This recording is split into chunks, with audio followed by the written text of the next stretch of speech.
And he drives out of the pits freaking wide open. First gear, second gear. We're down. It only has 2 speeds. We're down the back straightaway, and I'm like, holy crap, he's freaking on it. And then we come down the front straightaway, and he's still really on it. On the limiter. And now I'm getting nervous. Like, I'm not sure he realizes how on it he is, that he's at like 90% pace, like right out of the pits.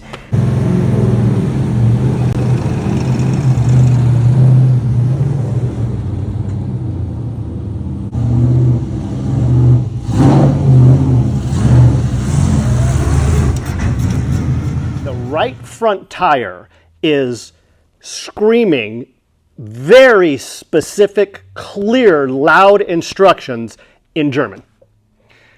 The left front tire is like your girlfriend when you're making a move in traffic on the highway, just adding nothing and squalling and making noise and squirming around. Doing this. Doing crazy shit going and in your hands. And the right rear tire is like your pissed off buddy who's giving you the silent treatment. He's kind of on your side, but he's not going to talk to you. And if there was a left rear on it, I couldn't tell. Yeah, 100%. That's exactly what it feels like.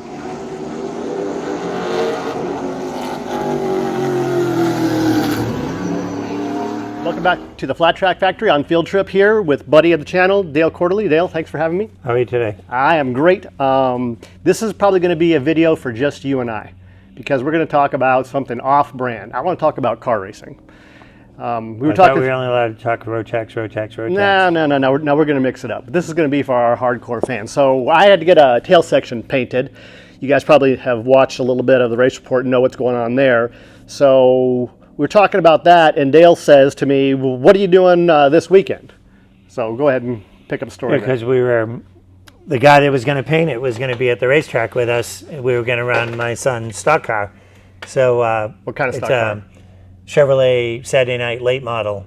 Pro late model, right. Pro late model, which is confusing in itself. Let's just skip that piece. It's a decent Saturday night circle track car. It's a serious car. Yeah, I mean it's $100,000 if we go buy a new one, yeah. Right?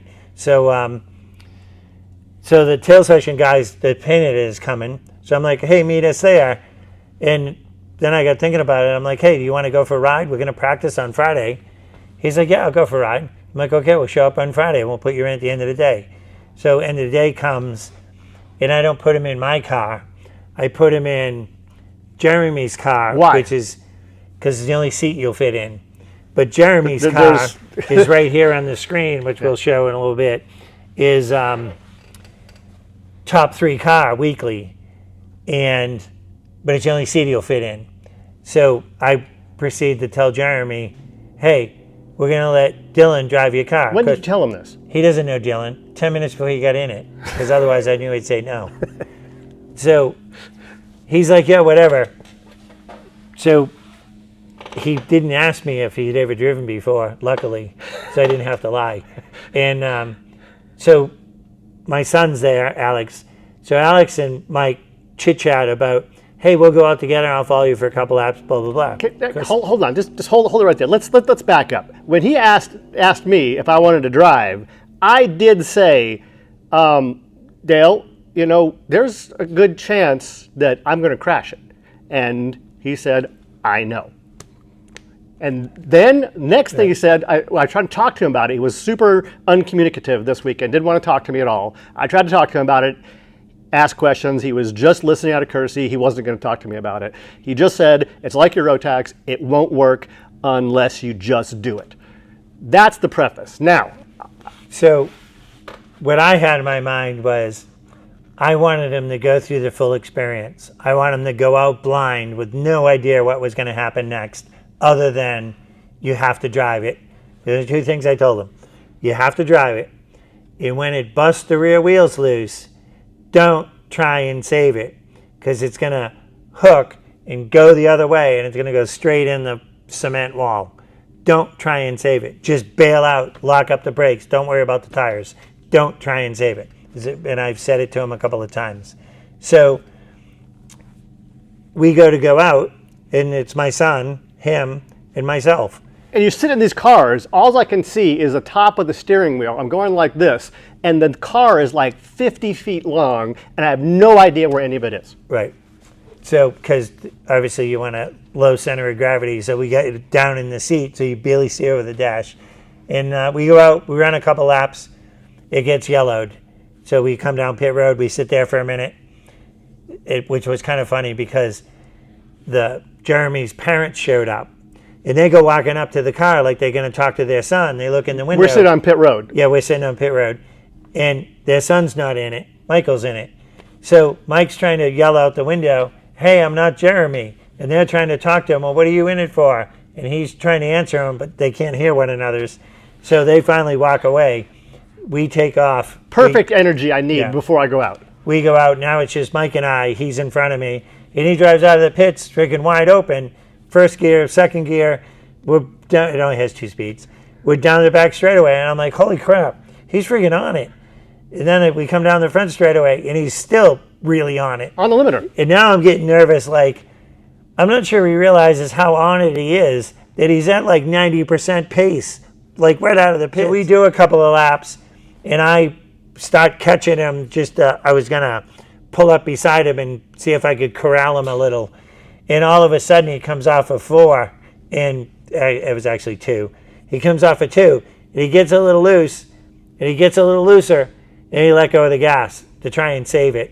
And when he let go of the gas, it just instantly did what I told him not to do. It went the other way. And then he tried to save that. Then it went the other way again. And at that point, he was smart enough, or whatever happened. I'm not sure I want to do smart enough. Was smart enough to bail out and locked up the brakes. So, of course, he's right beside where the kid that owns the car is parked. And I can hear it in my car. All you hear is all 4 wheels going, and comes to a stop. He didn't hit anything. So, being the foolish racer that we are, he chucks in reverse, backs up, aims himself back down the racetrack, and launches again. And he's back to wide open again. He does another 2 laps, spins out again, and then decides, okay, I better stop, right? But I got to give you huge kudos that you're at 90% pace on lap 1, right? That's follow instructions. Right. That's why it handled up to that point, right? Mm-hmm. But you're at that pace of when you go over it, it doesn't give you much warning. It's like, I'm good, you're done. Yeah, so first of all, thank you so much. So, I mean, this is a goosebump moment. You know, I really didn't want to do it because I knew that's how I would drive it, and I knew I'd probably never get another chance to do it. And it's just, you know, I was talking to Buddy about it, and he said, do you realize the thousands and thousands of people who deserve this opportunity that will never get this chance to do it? You can't say no. You have to do it. He's pinned you. He's pinned you down. There's nothing you can do, and you have to drive it. But there's no reason not to say no, right? You don't own it. What do you care? Right? Just go with that. I mean, go with that philosophy. It was easy to sort of do that, but I had to compartmentalize it. And then once everybody figured out kind of what was happening, they all wanted me to die, and it was kind of after he spun out. He means they wanted him to die. Yeah. Well, so the kid that owns it, actually, I own it. Yeah. It's a convoluted story. I hooked my son up with Jeremy because Jeremy had 2 cars. We didn't have any. My son proceeded to kill it, and all the cool races were coming. So there's no way we were going to get it fixed in time. So I went out and bought a used car, and I put it in the fleet and said to Jeremy, hey, we're not changing the rules just because I bought a car. It's your team. You get to make the decisions. You get to decide who drives when. If Alec doesn't get to drive for the rest of the season, tough. That's his problem. But you're telling him, not me. You're making the decision. Well, we go out first weekend. We finish 3rd in the car. It's a Dale Shaw from North Conway, New Hampshire car. Finishes 3rd in the car. The next week, we missed winning by an inch. Actually, the electronic timer had us .034 ahead, but they called it off a video picture and gave it to the other kid, which, by the way, the kid's sponsors the racetrack. Oh. So on the picture they showed us, you can't tell who won. And on the transponder, we won, but we finished 2nd. However that works. So he's in one of the best cars out there, top cars out there.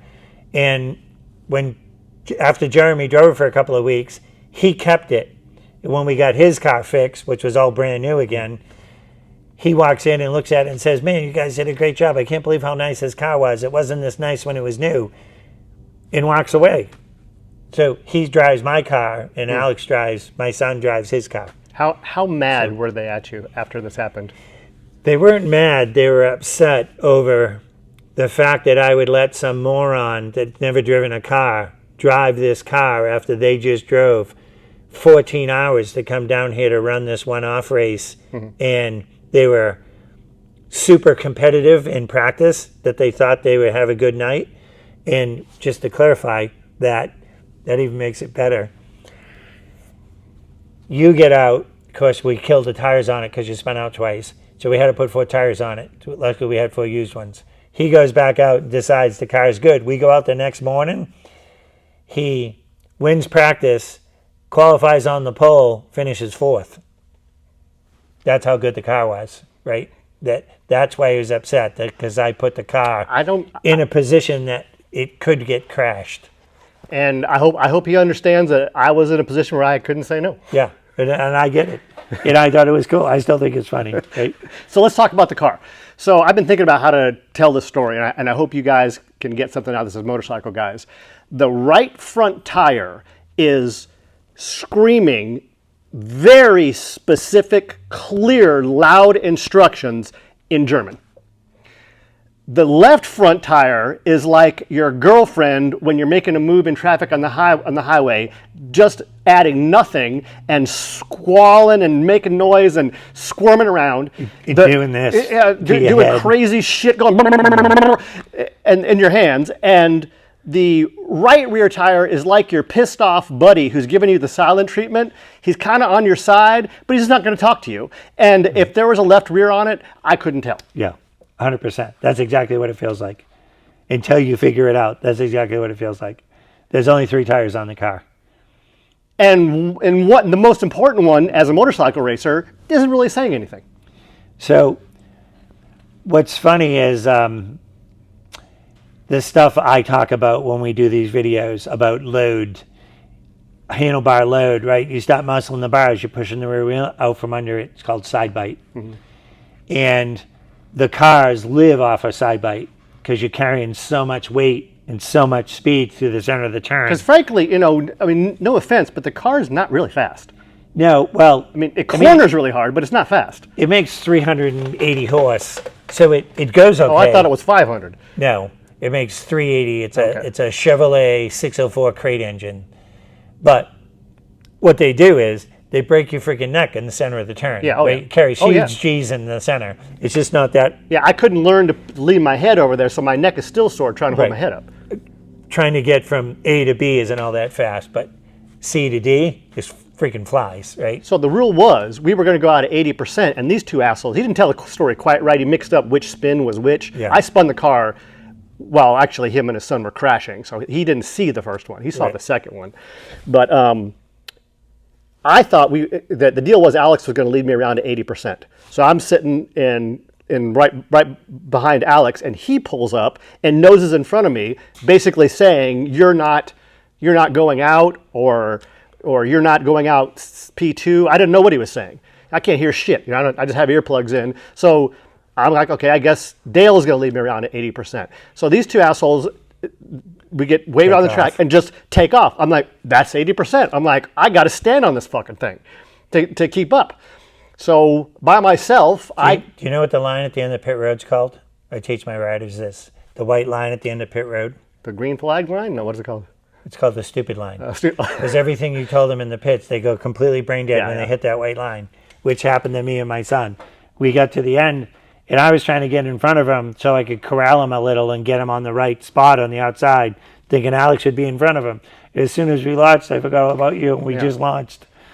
So eventually, I just kept going faster and faster, just horrified by how hard the right front the whole race car was on the right front, and I'm like, they're gone. But it wasn't doing anything wrong. It's just... Well, I don't know that. It wasn't screaming, right? The car turned. Yeah, You're on the white line. It was just, it's shocking, I started drifting up a little bit. I'm like, I thought if I turn in any harder, something's going to happen and I'm going to nose into the wall. Let me see if I can turn this thing like a motorcycle. Right. Step on the gas, and nothing really happens. So I'm like, oh, okay, so I'm going too slow. Right. If you can stomp on the gas in the middle of the corner, I need to carry more corner speed. In a lap or 3, now I'm in the rev limiter. I'm like, how am I on the rev limiter already? Right. Am I in the right gear? There's only 2. I mean, Again, he's at 90% pace right on lap 2. how many? If I had a stack of 10 cars that I could just destroy, or we could go to a track without walls, do you think it'd be possible to get up and be competitive? Or am I too old? Oh, you could be competitive in a weekend. The problem isn't this. Your problem wouldn't be the speed. It's the same problem Alex has. It's doing the right thing at the right time on the racetrack, so you're in time with everybody else. Uh-huh. That's the hard part to hone in on. It's easy to go a 15-second lap. There's 10 different ways you can do it, but they all do it 2 different ways. Mm-hmm. And if you're not in that little window, you're freaking getting wiped out left and right. I was watching you drive after realizing how big the car is and I can't see any of it. And then your spotter, and you guys just slot in inches from each other with this big slope nose that might as well be in the next county.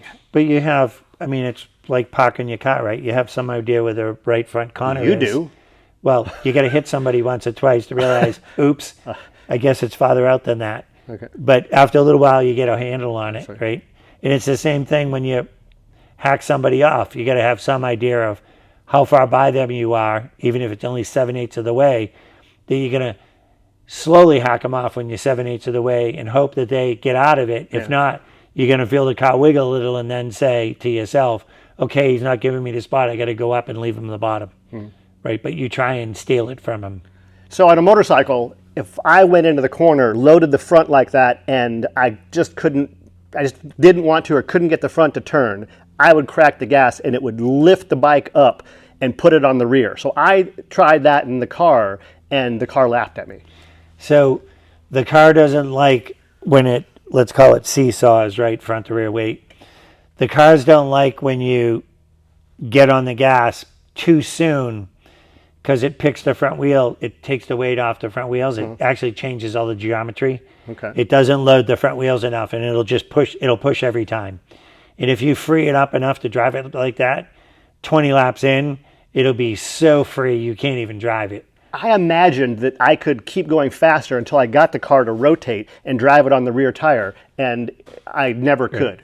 When the car, you just didn't go far enough, right? That again, the timing was off because you didn't coast in fast enough. So I was over braking. Yeah, yes, 100%. Because you didn't coast in fast enough.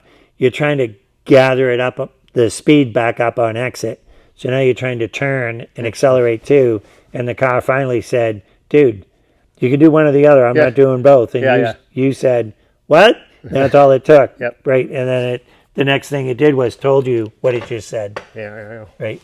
Yep. You didn't have time for a what.